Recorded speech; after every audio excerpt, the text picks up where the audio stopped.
Greetings in the name of the risen Lord. Today is the second Sunday of Easter. A lot of people think that Easter was over by the end of last Sunday, but far from it.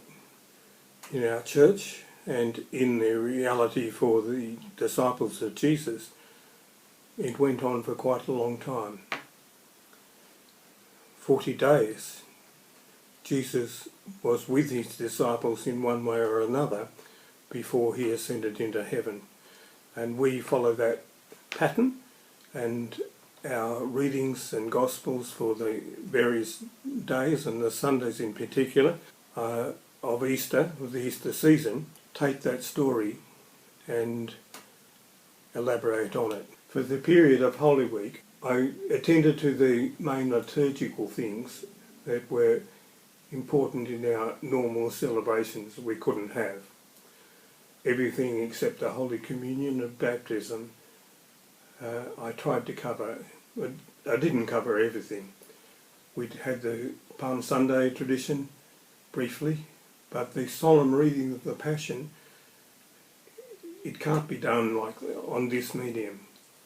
It could be on a big TV production, but that's not what we're about. So we had similarly in the other occasions. The foot washing on Maundy Thursday is a great tradition, but we couldn't do it in the church. So I gave you a brief hint by doing it at home. We couldn't bring you the great readings and solemn sense of weight of the Good Friday liturgy. All we could do is give you some images and some reflections on the cross. And similarly on Easter Day, where it's actually easier to celebrate the resurrection than almost anything else, because the resurrection is not something that just happened that day, but is an experience. But today I want to focus on what arises out of the resurrection narrative, not just for the early church, but for us as an Easter people, as we are known, people of the risen Christ, people who proclaim new life, and we'd better live it or our proclamation is in vain. The first thing to notice about these stories of the disciples after the resurrection is how they respond, and we'll look at that in various ways.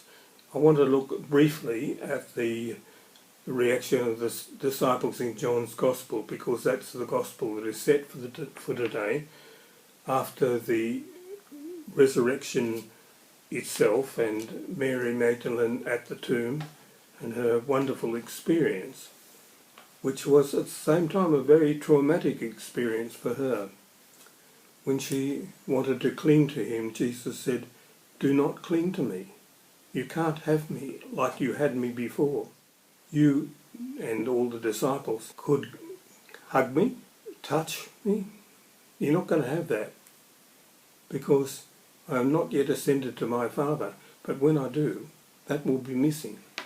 And she simply goes back and tells the disciples, "I've seen the Lord." I don't think that was a very joyful experience for her, despite the fact that the church makes it a most rejoicable event.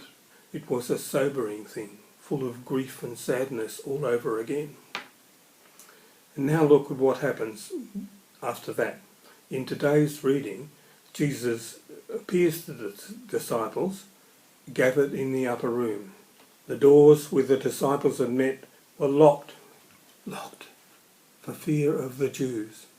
It wasn't fear of the Jews, just fear. Like we're locking our doors metaphorically for fear of the coronavirus infection. I don't think that's what the fear is all about. Of course, that's how it presents, but I think it's touching some deeper fear, some insecurity about us and our world and our society that is sobering and frightening. It's not surprising that it should be. Don't feel bad if you feel the fear. Doors were locked for fear of the Jews, and Jesus stood among them. Doors and walls, no barrier to him. What did he say? First thing he says, "Shalom, peace be with you." Why? Well, that's obvious. They didn't have peace. Reflect on that in the light of Colossians 3:15. He showed them his hands and his side. The disciples rejoiced because they began to get some sense of what this was all about. For the first time, I think, Jesus says to them again, Shalom. Why? Not the same reason as before. This time, it's because he wants to turn their faces to the future. As the Father sent me, so I send you. This is a shortening of all the events that led up to Pentecost. In John's presentation, it all happens on that one night. Luke's story, which we'll think about later, it's extended over 50 days. He just says to them this time, receive the Holy Spirit. If you forgive the sins of any, they are forgiven. If you retain the sins of any, they are retained. That's a way of saying that the church has a great responsibility. Unfortunately, that saying has been misinterpreted to mean the church has got a lot of authority.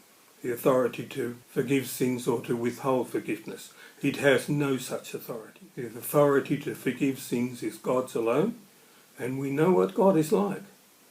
God is love. God is light, and there is no darkness in him.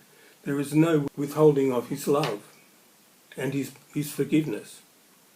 If there is a barrier to forgiveness, it's in us. Like always, someone forgives us for what we've done. We can receive it or not. If we don't, then there's nothing the forgiving person can do except to keep on offering it. Keep on loving. Jesus says that you have the responsibility of taking that forgiveness to the world. And if you don't do it, if you don't show people the love of God in what you do, in what you say, in how you live, in how you talk, and how you behave as a community of people who are supposed to love one another, don't be surprised if the world doesn't receive what God has to offer. It's not about people's eternal destiny. Just isn't. It's about how they respond in this world. And Jesus knew perfectly well, and John records it perfectly well, that forgiveness offered and forgiveness received are two different things. Forgiveness offered and failure to offer forgiveness, God's peace, to share with the people who need it, are also different.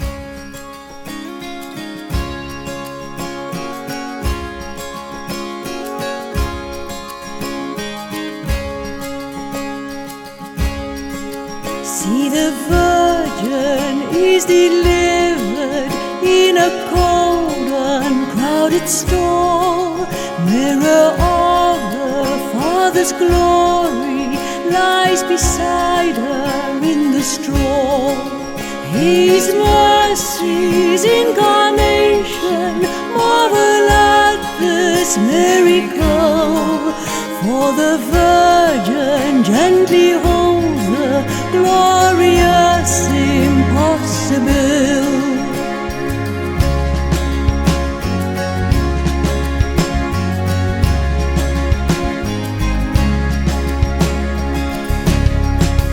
Love has come to walk on water, turn the water into wine, touch the leper, bless the children, love both human and divine.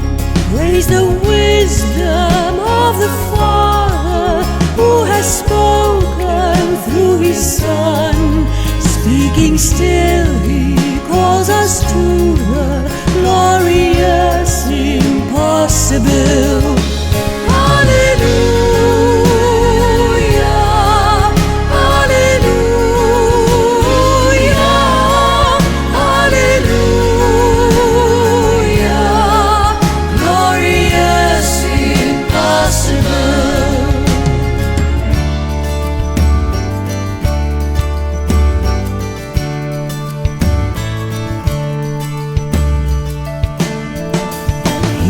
bruised for our transgressions, and he bears eternal scars. He was raised for our salvation, and his righteousness is ours. Praise, oh praise him, praise the glory of this lavish grace so full. Lift your souls now and receive the glorious impossible. Hallelujah, hallelujah, hallelujah. Glorious impossible. Hallelujah, hallelujah, hallelujah.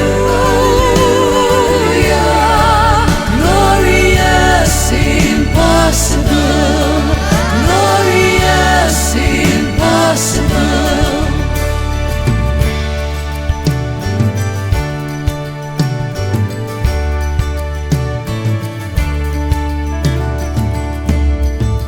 Praise, oh praise him, praise the glory of this lavished grace so full. Lift your souls now and receive the glorious impossible.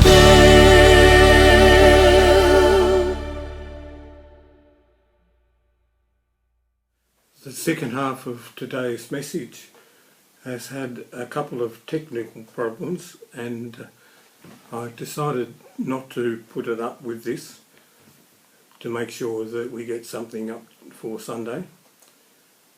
I'll put it up separately if it's in time.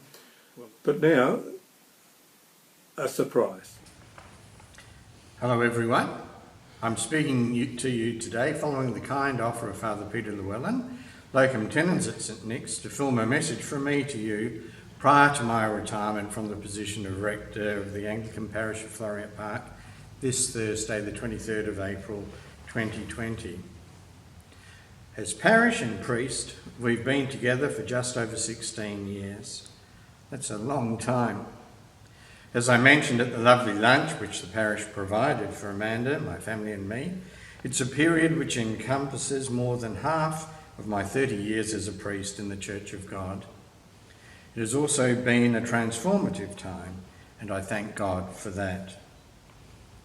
You and I have done a great deal together. As I reflect on what has occurred, I think of our times of worship, including Sundays, Wednesday morning services, cross-links gatherings, the commemoration of All Souls Day, in which we've remembered our loved ones who've died, family services, services for grandparents and grandchildren, the celebration of the 50th anniversary of the laying of the foundation stone of this church, during which the two icons behind the altar were also dedicated. I think of the music for worship and of the major restoration of the Paul Huffner pipe organ. Thank you for the many ways in which you have participated in and contributed to our worship as a faith community. I recall too the Christian love which has been given and received in this community through emotional support and practical assistance to members of St Nick's and people beyond. I'm mindful of relationships which have formed and often deepened over time. My recollections of my time with you also take in the parish's significant financial support of Sudanese brothers and sisters through the Podjaloo Tractor Project in particular, and to those who are homeless through the money and hospitality packs we've given to St Bart's and Street Connect. I'm aware of the parish having been blessed with excellent and hard-working wardens year after year, currently Pat Pearce, Barb Wright and Eve Morrissey. The parish has also been blessed with faithful and diligent parish councillors. I sincerely thank all who have had these roles. It's been a joy to see people grow in faith, in their love of the Lord and their knowledge of him. Your prayerfulness has been vitally important here, So too has your participation in many retreats and many study groups. I'm mindful of much loved and faithful members of St Nick's who have died, and of people who have been welcomed into the parish and the Christian faith over the period I've been your priest. My family, especially Amanda, has shared in my ministry with you as your rector. I thank her for faithfully supporting me during this entire time in all sorts of ways, including her involvement in the crosslink services and food preparation for them, as well as her assistance in ministry for children and youth at Family Fun at 5 and the Master Chefs. It's been a privilege for Amanda, our daughters and me to have been part of this faith community. I thank God for the many blessings we've received here, and I thank you for your Christian love and support, for your hospitality, friendship, and many kindnesses. As we part, I leave you with a wonderful prayer composed by an unknown Confederate soldier. It's a prayer which has meant a great deal to various people during my time with you. I hope and pray it will help to deepen your trust and confidence in God and your willingness to open yourself to him. I asked for strength that I might achieve. I was made weak that I might learn humbly to obey. I asked for health that I might do greater things. I was given infirmity that I might do better things. I asked for riches that I might be happy. I was given poverty that I might be wise. I asked for power that I might have the praise of men. I was given weakness that I might feel the need of God. I asked for all things that I might enjoy life. I was given life that I might enjoy all things. I got nothing that I had asked for, but everything that I had hoped for. Almost despite myself, my unspoken prayers were answered. I am among all men most richly blessed. I pray that God will continue to bless you richly.